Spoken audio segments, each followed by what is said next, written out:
the sun rose on that August day, weak in a watery sky, the dank, unseasonable air a chill reminder of the aging year.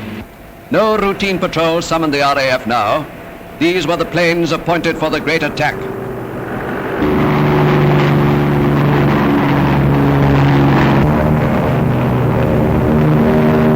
Southwards across the channel flew the Boston day bombers, southwards the fighters, airmen in a combined operation synchronized to a second with the men of war moving dimly below, where Navy men were doing their part, escorting the army for its raid on Dieppe. Thousands of men on the hundreds of craft may have wished that the sun could stand still, that the approaching daylight might not betray them to the foe. War is the fertile soil of mischance. A Nazi sea patrol spotted our barges, warned the shore batteries, and the defenders awoke to life. Fires blazed in Dieppe. Bombs, shells, and landing parties were doing their work. More than 100 tons of bombs from our factories played havoc on selected targets.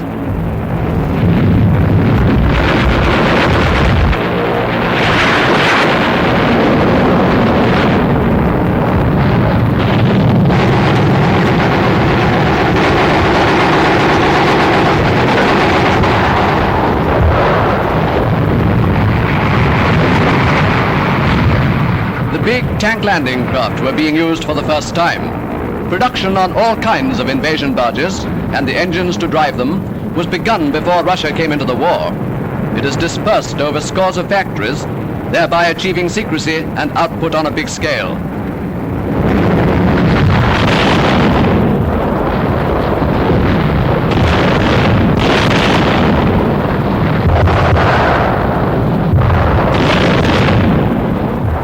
Nazi bombers now and then pierced the air umbrella, and there were narrow escapes.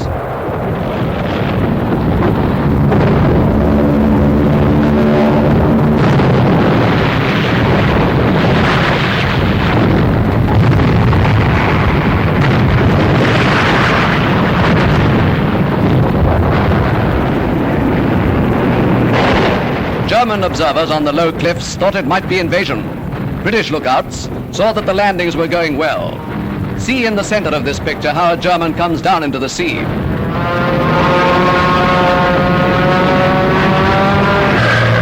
Our fighters found equal numbers opposing them. The enemy brought out all the planes he had. Now down goes one of the 91 planes we lost. A launch dashes to see if the pilot is alive.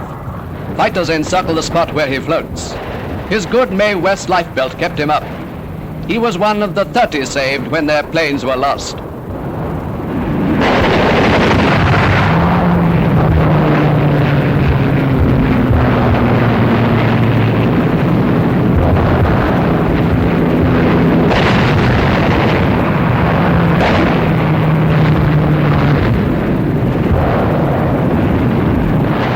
Good luck, and well, he deserved it.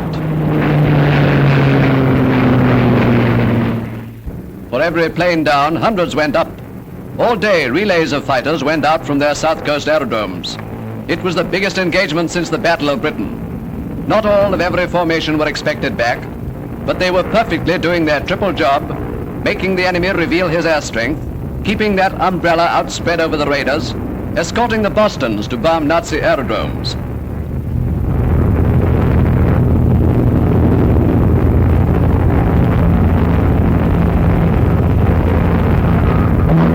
No sooner are these coastal-based aircraft in the sky than they are out over the channel, a mere 70 miles from the hot fight at Dieppe. Fighters escort them. A grand day this for our incomparable fighter planes, going with the bombers, fighting the Nazis, shielding the raiders.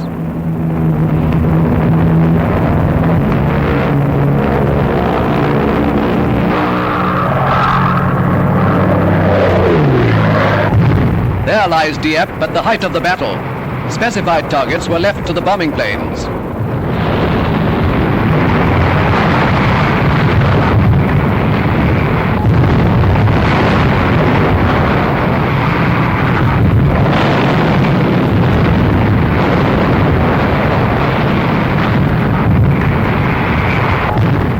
Dodging the shells that burst uncomfortably close made steady pictures impossible.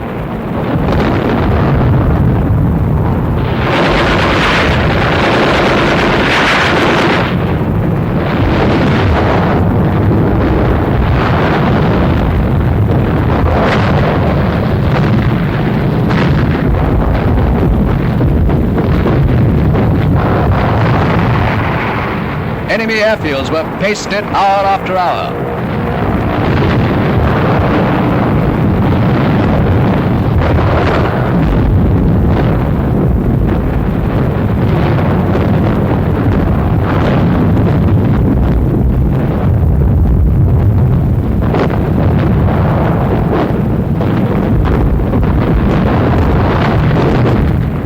Nazi posts on the Dieppe beaches were smoking ruins when the scheduled time came to return home.